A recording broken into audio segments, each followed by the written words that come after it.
বাড়ি কি যাবে? ধরা পুলিশ এসছে। বাড়ি কি যাবে? এই যে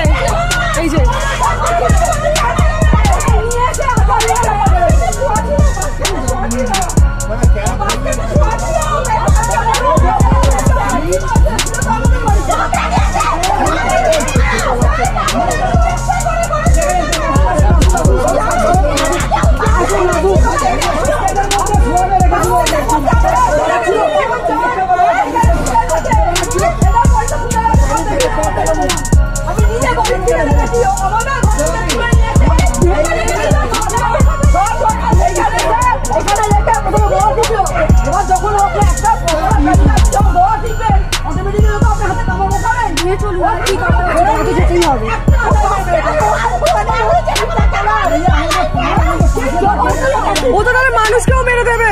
আপনারা বলুন, একটা মানুষকেও গুণ করে দেবে তো স্বার্থে ঘা লাগলে।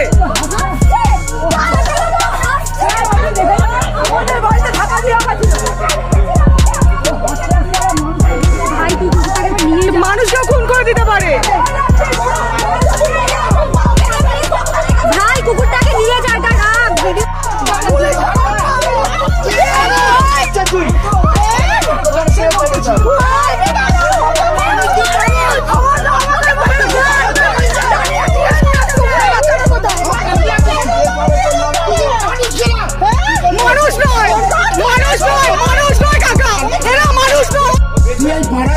বসবাসের যোগ্য না, তুই যোগ্যতা হারিয়ে ফেলে।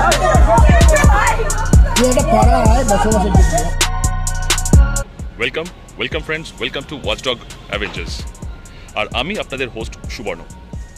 দেখুন, ওদের নিয়ে যে সমস্ত ঘটনাগুলো বা ওদের নিয়ে যে সমস্ত খবরগুলো আমি আপনাদের সামনে ওয়াচডগ অ্যাভেঞ্জার্স পর্দায় তুলে ধরি, সেগুলো কিন্তু অধিকাংশই নেতিবাচকই হয় এবং ওদের দুঃখ, কষ্ট, যন্ত্রণা সমস্ত কিছু নিয়েই কিন্তু বেশিরভাগ ক্ষেত্রে এই ভিডিওগুলো বা এই খবরগুলো হয়। পজিটিভ খবরও যে হয় না তা নয়, কিন্তু নেগেটিভ খবরের সংখ্যা অনেক অনেক বেশি রেশিও অনুযায়ী। তার কারণ কি জানেন? তার কারণ হলো ওদের নিয়ে সত্যিকারের পজিটিভ ঘটনা খুব খুব কম ঘটে। আমাদের দুর্ভাগ্য যে আপনাদের সামনে ওদের নিয়ে এই প্রচণ্ড কষ্ট, প্রচণ্ড দুঃখ, যন্ত্রণার ঘটনাগুলোই আপনাদের সামনে বারবার তুলে ধরতে হয়। তাতেও যদি মানুষের একটু বোধোদয় বা চৈতন্যদয় হয়। যাই হোক, আজকের ঘটনা তেমনই আরও একটি নৃশংস ঘটনা। 3-4 দিন আগে আমায় একজন ফোন করে খবর দেয় যে অজয়নগর অঞ্চলে, অজয়নগর ক্রসিংয়ে, ওখানে একটি বাচ্চাকে, একটি ছোট্ট কুকুরের বাচ্চাকে, আমি দেখাচ্ছি সমস্ত কিছু আপনাদের, সেই বাচ্চাটিকে প্রথমে গলা টিপে তারপর ওকে আছড়ে ফেলা হয়েছে, মাটিতে আছড়ে ফেলা হয়েছে এবং খুব স্বাভাবিকভাবেই সেই ছোট্ট প্রাণটি কিন্তু সেই ট্রমা সহ্য করতে পারেনি এবং মারাত্মক যন্ত্রণায়, মারাত্মক কষ্টে কিন্তু সে শেষ পর্যন্ত কোমায় চলে যায়। ওখানকার যে স্থানীয় লোকজন আছেন, স্থানীয় পশুপ্রেমীরা আছেন, তারা কিন্তু এই ঘটনা মেনে নিতে পারেননি। তারা সঙ্গে সঙ্গে অনেক রাত হলেও তারা কিন্তু সেখানকার স্থানীয় যে থানা, সার্ভেপাক থানাতে খবর দেন। তারা যান সেখানে অভিযোগ দায়ের করতে এবং আরও আশ্চর্যজনক এবং আরও নক্কারজনক যে বিষয়টা ঘটে সেখানে, সেটা হচ্ছে যে সেখানকার যে আধিকারিকরা ছিলেন সেখানে তারা বলেছেন যে কুকুরটি তো মারা যায়নি, মারা গেলে তবেই একমাত্র অভিযোগ দায়ের করা হবে বা অভিযোগ নেওয়া হবে। ভাবুন, আমি বারবার বলি যে আমাদের কাজটা কতটা কঠিন হয়, যে সেই সমস্ত প্রশাসনিক আধিকারিকদেরও আমাদের বোঝাতে হয় যে হ্যাঁ, এটা একটা ক্রিমিনাল অফেন্স হয়েছে। এরকম সব জায়গাতে, অধিকাংশ জায়গাতেই কিন্তু প্রশাসনিক আধিকারিকদের নিয়ে আমাদের এই সমস্যা আমাদের পোহাতে হয়, এই সমস্যা আমাদের ভুগতে হয় এই সমস্যায়। তো যাই হোক, সেখানে তখন অভিযোগ দায়ের করা হয় না এবং সাধারণ মানুষ আইন কানুন সম্বন্ধে অতটা অবহিতও নয়। এরপর আমাদের দোলাদির কাছে খবর যায়। দোলাদি সেখানে গিয়ে তার যে পজ হেভেন এনজিও আছে, সংস্থা আছে, সেই সংস্থার পক্ষ থেকে সেখানে গিয়ে দোলাদি কিন্তু নিজের মতন করে সেখানে এফআইআর দায়ের করেন। সেখানে কিন্তু এই আধিকারিকরা এই এফআইআর নিতে বাধ্য হন এবং পরবর্তীকালে এই বাচ্চাটিকে একটি ওখানেই স্থানীয় একটি ক্লিনিকে ভর্তি করা হয়। সেখানে সে বেশ কয়েকদিন চিকিৎসাধীন থাকে, 2-3 দিন চিকিৎসাধীন থাকে এবং তারপরেই সে কিন্তু মারা যায়। আজকে এই ঘটনাটা নিয়েই পুরো ভিডিওটা আপনারা দেখবেন। আমি কোনো নৃশংসতা শো করব না, কোনো নৃশংসতা দেখাবো না। এখানে ইউটিউব গাইডলাইনও আছে এবং তার সঙ্গে এই নৃশংসতা দেখিয়ে কিন্তু বিশেষ কিছু লাভ হয় না, বরঞ্চ এই বাচ্চাগুলোর প্রতি সহানুভূতিশীল হতে হবে আমাদের অনেক বেশি ভালোবাসা, অনেক বেশি সহনশীল, অনেক বেশি কেয়ারফুল হতে হবে, কম্প্যাশনেট হতে হবে। সেইগুলোই কিন্তু আমাদের আরও বেশি জানা দরকার, বোঝা দরকার। তো চলুন আজকে শুরু করা যাক এই ভিডিওটি এবং ওই বাচ্চাটির এবং ওর মতন আরও অনেক বাচ্চার যে বিদেহী আত্মা, তাদের প্রতি, তাদের আত্মার প্রতি শান্তি কামনা করেই শুরু করছি আজকের ভিডিও। সঙ্গে থাকুন ওয়াচডগ অ্যাভেঞ্জার্সের।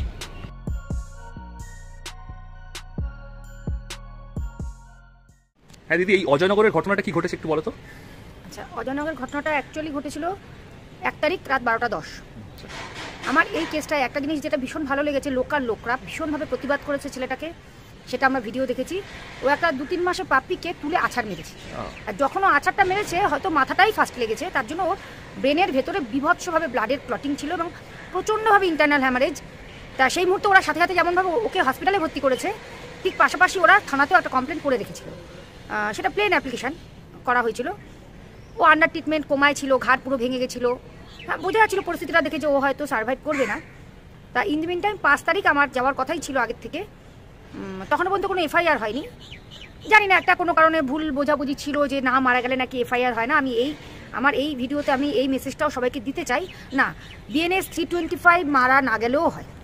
তাতে যদি কেউ অকারণে কাউকে হার্ম করে, মানে কাউকে মানে বলতে আমাদের কুকুর বেড়াল বা বিকলাঙ্গ করে দেয়, তাহলেও কিন্তু বিএনএস 325টা হয়। পয়জনিং করে, এবার যদি কেউ আমাকে বিষ খাওয়ালো, সেই বিষে আমি মরলাম না, তাহলে কি সেটা বিএনএস 325, মানে আমার কুকুরটা সেখানে মারা গেল, ক্রিমিনাল অফেন্স তো বটেই, তাহলে কি তাকে হবে না? সেটাও বিএনএস 325ই হবে। তো এই ক্ষেত্রেও সেটা একটা ডিসপুট ছিল। যাই হোক, যাওয়ার পর আমি গেলাম, গিয়ে ওখানে এফআইআরটা করলাম। লোকাল সবাই আমার সঙ্গে খুব সহযোগিতা করেছেন ওনারা, কিন্তু একটা প্রবলেম থাকার জন্য লোকালের কেউ খুব একটা সামনে এসে সাক্ষী হিসাবে আপাতত তো দাঁড়াতে পারছে না। তবে হ্যাঁ, ওনারা কি প্রবলেম সেটা বলেছেন। হ্যাঁ, ওইখানে যে মেরেছে বুম্বা বলে যে ছেলেটি, আমি যার নাম শুনেছি বুম্বা, আমি জানতাম না, ওর বোধহয় হাজির দোকান আছে, আমি শুনলাম পরে। ভালো নাম সুব্রত দাস, ওর নামে এফআইআরটা হচ্ছে। ও খুব থ্রেট করছে সবাইকে, থ্রেট করেছে এবং বিভিন্নভাবে হয়তো একটু দেখাচ্ছে আমি রাজনৈতিকভাবে আমি খুব স্ট্রং জায়গায় আছি, বিভিন্ন মানে হয় না একটা শো অফ করানো, কিছু পার্টি রাজনীতি ছেলেদের এনে পার্টি করছে, এই করছে, পাড়াতে একটা ভয়ের আবহ সৃষ্টি করে রেখেছে। যার ফলে কি হয়েছে, সবাই মেয়ের মা যারা আছে তারা সবাই মেয়েদের আটকানোর চেষ্টা করছে। কিন্তু একজন ভদ্রলোক আছেন, উনি অবশ্যই এগিয়ে এসেছেন ওনার মেয়ের সাথে, এবং ওনার মেয়ে এবং ওর দাদার মেয়ে দুজনে মিলে, সেও গেছিল। আমি ওনাদের নাম এই মুহূর্তে এখন অনলাইনে বলবো না, ওনারা যদি নিজেরা মনে করেন নিজেদের পরিচয় ডিসক্লোজ করবেন তো করবেন। তারপর দিন আমরা যথারীতি, সেদিন আমরা অনেক রাতেই বাড়ি ফিরি। ও পাপস অ্যান্ড কিডসে ভর্তি ছিল। হ্যাঁ, পাপস অ্যান্ড কিডসের বিলটা কিন্তু ওই যে অপরাধী বুম্বা সেই পেমেন্ট করেছে, কিন্তু অপরাধী এটা মনে করেছে যে বিল পেমেন্ট করে দিয়েই বোধহয় ও, হ্যাঁ, ওর অপরাধটা কমে গেছে। একেবারেই নয়, ওটা একটা পার্ট। ও তখন কি করেছে, পাপস অ্যান্ড কিডসে গিয়ে যাবতীয় যত অরিজিনাল ডকুমেন্টস আছে সেগুলোকেও হস্তগত করার জন্য একটা প্রভাব খাটিয়েছিল, যদিও সেটা হয়নি। তার ফলে পাপস অ্যান্ড কিডস থেকে আমরা ওর ডেড বডি বের করে নিয়ে সোলার বাক্সে প্রিজার্ভ করে একজনের বাড়িতে রাখা হয়। আর পাপস অ্যান্ড কিডস থেকে যা অরিজিনাল যা ডকুমেন্টস আছে সেটা আমরা কালেক্ট করে নিই, প্রেসক্রিপশন বা ডেথ সার্টিফিকেট এগুলো। তারপর দিন ওকে বেলগাছিয়াতে পোস্টমর্টম করানো হয়। আপনারা সবাই জানেন পোস্টমর্টমের একটা তো মিনিমাম খরচা হয়, তা সেই খরচাটা ওনারাই বিয়ার করেন, লোকাল যারা আছেন তারাই। পোস্টমর্টম হয়েছে, এখন পোস্টমর্টম রিপোর্ট আসার অপেক্ষায় আমরা আছি। বুম্বা দাসের নামেই এফআইআর হয়েছে, বিএনএস 325-এ হয়েছে এবং সেকশন 11-এও দেওয়া আছে পিসি অ্যাক্টের। এবার হোপ ফর দ্য বেস্ট, যদি ঠিকভাবে ট্রায়াল হয়, চার্জশিটটা পুলিশ যদি ঠিকভাবে দেয়, কারণ এ একেবারে স্বীকার করেছে ওসির কাছেও যে আমি মদ খেয়ে করে ফেলেছি। তা মদ খেয়ে এর আগেও কিন্তু আরও 5টা কুকুরকে মেরেছে। আমি এটাই সবাইকে বলতে চাই, সেই 5টা কুকুরকে যখন মেরেছিল সেই সময় যদি ওর এগেন্স্ট এফআইআরটা হতো, আজকের এই বাচ্চাটার ঘটনাটা ঘটতো না। অনেকেই প্রশ্ন করেন পুলিশে বলে কিছু হয় না, পুলিশে গিয়ে কিছু হয় না। না, ভুল। পুলিশে গিয়ে যেটা হয়, এইবার ছেলেটা কিন্তু নেক্সট ইয়ার আর এই ঘটনাটা ঘটাবে না, মেবি, যদিও সুস্থ মস্তিষ্কের হয়। এবার ও যদি অসুস্থ মস্তিষ্ক হয় তাহলে আমরা ওকে রিহাবে পাঠাবো, কিন্তু কোনো সুস্থ মস্তিষ্কের মানুষ যদি দেখা যায় নির্দ্বিধায় একটা কাজ আমি করে যাচ্ছি, তাহলে কিন্তু সে কাজটা করতেই থাকবে। কিন্তু যদি দেখা যায় যে তাকে একটা ক্রিমিনাল কেস হলো তার বিরুদ্ধে, তাহলে কিন্তু সেই কাজটা আর হবে না। তার মানে নেক্সট আরেকটা বাচ্চার প্রাণ বাঁচতে পারে, 2টো বাচ্চার প্রাণ বাঁচতে পারে, 5টা বাচ্চার প্রাণ বাঁচতে পারে। এই কাজটা কিন্তু হয় পুলিশের কাছে। আচ্ছা, এই ছেলেটির মাও নাকি বলছে যে হ্যাঁ ছেলেটি কি বলছেন, অতিষ্ঠ। উনি বলছেন আমরা অতিষ্ঠ, ওর এগেন্স্টে এরকম থানা পুলিশ হওয়া দরকার ছিল। কারণ দেখুন, যারা নেশাগ্রস্ত হয় না, তাদের যে ব্রেনটা তো ঠিক থাকে না জায়গায়, তারা কিন্তু তার আশেপাশে পেরিফেরিতে যারা থাকে প্রত্যেকে ডিস্টার্ব করে রাখে। সে মা হোক, বাবা হোক, পরিবারের অন্য কেউ হোক, ভাই বোন দিদি, প্রত্যেকে বিরক্ত বোধ করে। এর মাও তাই বিরক্ত। অতএব আমরা চাইবো ওর করার থেকে কড়া শাস্তি হোক।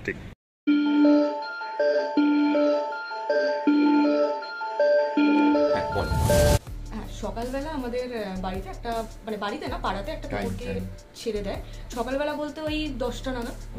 তো যারা ছেড়ে দিয়ে গেছে মানে তাদের এখনো কোনো খবর জানি না, কিন্তু ছেড়ে দিয়ে গেছে। তো সেটা আমার মা আর আমাদের প্রতিবেশী মিলে সেটা দেখতে পায়। তো দেখতে পেয়ে ওকে রেস্কিউ করে, মানে ওখান থেকে তুলে এনে ওকে খাওয়ায় দাওয়ায়। তো ওর একটু মানে লেগেছিল গাড়িতে, তো তার জন্য ওকে ওষুধ খাইয়েছিল। তো ঠিকই ছিল, ঘোরাফেরা করছিল পাড়ায়। তো রাত্রিবেলা যথারীতি আমার মা আর ওই প্রতিবেশী যিনি ছিলেন, তো উনার বাড়িতেই আমার তো রেখেছে। তো ওকে খাইয়ে দাইয়ে ওষুধ খাইয়ে তো ঘুম পাড়িয়ে রাখা হয়েছিল। কিন্তু তো যথারীতি আমাদেরও যেমন রাত্রিবেলা যেটা হয় আর কি, তো খাওয়া দাওয়া করে উঠেছি। তো তারপরেই শুনতে পাচ্ছি যে বাচ্চাটাকে কেউ মানে রীতিমতো আছাড় মেরেছে তুলে। তো আমরা বেরোতে বাচ্চাটা ব্রেন ডেথ হয়ে যায়। তো আমরা গিয়ে স্পটে দেখি, হ্যাঁ আমাদেরই প্রতিবেশী একজন, তো তিনি বাচ্চাটাকে আদর করার নাম করে তো বক্স থেকে বের করেছিল। তো বের করে উনি বলতে চাইছেন ওনাকে কামড়েছে বলে উনি বাচ্চাটাকে তুলে আছাড় মারে। কিন্তু যথারীতি বাচ্চাটা ঘুমোচ্ছিল আমাদের ইনস্ট্রাকশন অনুযায়ী। তো বাচ্চাটা মানে একা বেরোবে না ফার্স্ট অফ অল। আর যদিও বা বাচ্চাটা কামড়ায়, বাট ওই রকমভাবে ব্রেন ডেথ শুধুমাত্র বাচ্চাটাকে ছুঁড়ে মারলেই হয়। তো যথারীতি ওকে গলা টিপেছে ফার্স্ট, বাচ্চাটাকে গলা টিপে তারপরে বাচ্চাটাকে আছাড় মেরেছে রাস্তায়। তো আমরা যেতে বাচ্চাটা পুরো সিরিয়াস কন্ডিশন, ব্রেন ডেথ হয়েছে। তো তারপরে আমরা তখনই কোমায় চলে গেছে।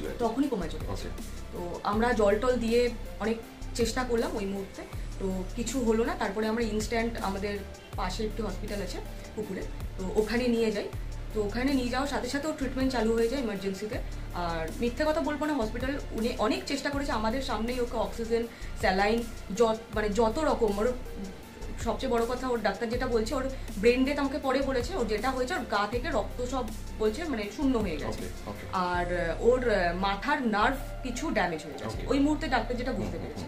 তো স্যালাইনটা দেওয়ার পর একটু ও পরের দিন আমরা যখন গেছিলাম ওই একটু ঠিকঠাক হয়েছিল, কিন্তু ওর মাথার যে মানে আমাদের যে স্পাইরাল কর্ডটা আছে ওটাই ওর পুরো স্প্রিং এর মতো ঘুরছে, ঠিক আছে। মানে ও সোজাও করতে পারছে না, ও বসে মানে কিছুই করতে পারছে না।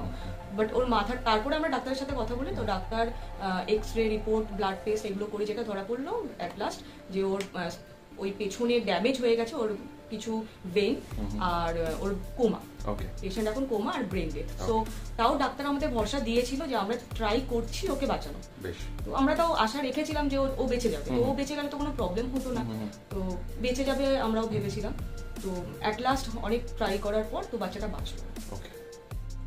আর হচ্ছে এই কেসটি হওয়ার পর যেটা আমাদের কানে এসছে বা আমরা প্রত্যক্ষ করেছি, সেটা হচ্ছে অভিযুক্ত যিনি ছিলেন উনি এইরকম একটা নির্মম ঘটনা ঘটানোর পর আবার বলছেন যে আমি যে এই জিনিসটা যে আমি করেছি সেটা আমি বেশ করেছি, ইভেন আবার করব, আর যদি আমার নামে কেউ কিছু করতে যায় আমি তাদের সবাইকে দেখিয়ে এইভাবে শাসন হচ্ছে।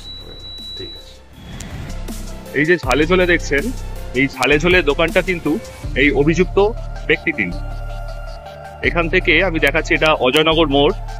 এইখান থেকে গেলে এইদিকে হচ্ছে অজয়নগর ক্রসিং, আর অজয়নগর ক্রসিং থেকে এই হচ্ছে ঝালে ঝোলে, আর এইদিকে সোজা চলে গেলে হচ্ছে হাইল্যান্ড পার্ক ক্রসিং, যেখানে মেট্রোপলিস মল আছে। তো এই হচ্ছে ঝালে ঝোলে।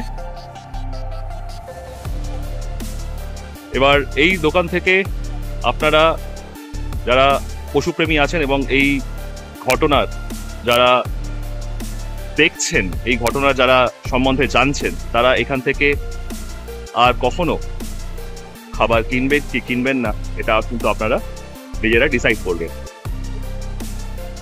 আরও একবার দেখিয়ে দিচ্ছি, এইদিকে হচ্ছে অজয়নগর ক্রসিং, সামনেই আছে সিরাজ, হাজি আলী, এবং তারপরেই কিন্তু এখানে এই ঝালে ঝোলে, এই যে হচ্ছে ঝালে ঝোলে, এবং এই সোজা চলে গেলে এইদিকে কিন্তু পাশেই আছে ডমিনোজ, দেখতে পাচ্ছেন এই যে ডমিনোজ, আর এইদিকে সোজা চলে গেলে হচ্ছে এইদিকে সোজা হাইল্যান্ড পার্ক ক্রসিং বা মেট্রোপলিস মল।